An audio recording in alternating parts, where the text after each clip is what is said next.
عزيزي الاهلاوي الجميل، تعال اقول لك اهم اخبار النادي الاهلي، والاخبار دي هتفرح كل الاهلاويه. بس قبل ما اقول لك على اي خبر فيهم، زي ما متعودين في كل فيديو ما ننساش نصلي على النبي. اللهم صل وسلم وبارك على سيدنا محمد. ولو اول مره تشوفنا ما تنساش تعمل متابعه، وما تنساش تعمل لايكك الجميل وتعليقك الحلو اللي بيخلينا نستمر مع بعض على طول. اول خبر رسميا تم تعيين الكابتن عماد النحاس مدير فني للنادي الاهلي، بس مؤقت لحد ما نجيب مدرب اجنبي. واداره النادي الاهلي هتصبر قوي قوي قوي وهتتأنى قوي في ملف المدرب الاجنبي، لان النادي الاهلي واداره النادي الاهلي عايزه تجيب مدرب ذو CV عالي وذو كفاءه عاليه وفنيات وخبرات عاليه. ما ينفعش نجيب للنادي الاهلي اي مدرب وخلاص، لان قيمه النادي الاهلي كبيره قوي، فما ينفعش نجيب اي مدرب والسلام ونضحك على جمهور النادي الاهلي. علشان كده اداره النادي الاهلي هتتأنى في اختيار المدرب الاجنبي. بالنسبه للخبر الثاني، فتم تعيين الكابتن وليد صلاح الدين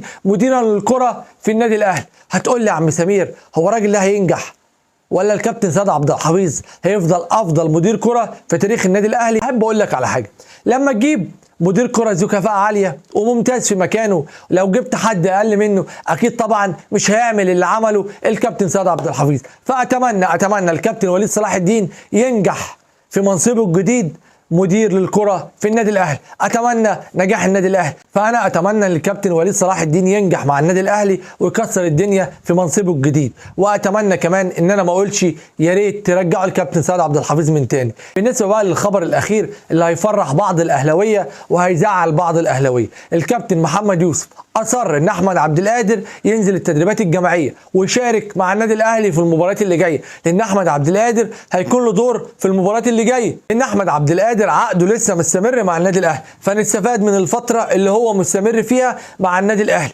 وممكن يجيب لنا الفوز في اي مباراه. وبعد كده عقد احمد عبد القادر لو خلص يروح الفريق اللي هو عايزه، مش فارق معانا. كده كده احمد عبد القادر هيلعب في النادي الاهلي، هيبقى بره التشكيل، هيبقى بره القايمه، والله ما فارق معانا. بس احب اقول لك يا كابتن محمد يوسف، انت مالكش لازمه في النادي الاهلي، وخدها مني اتمنى تمشي من النادي الاهلي ويبقى عندنا راجل عنده شخصيه، ما يقعدش على الدكه مالوش اي 30 لازمه. بس كده، يلا سلام.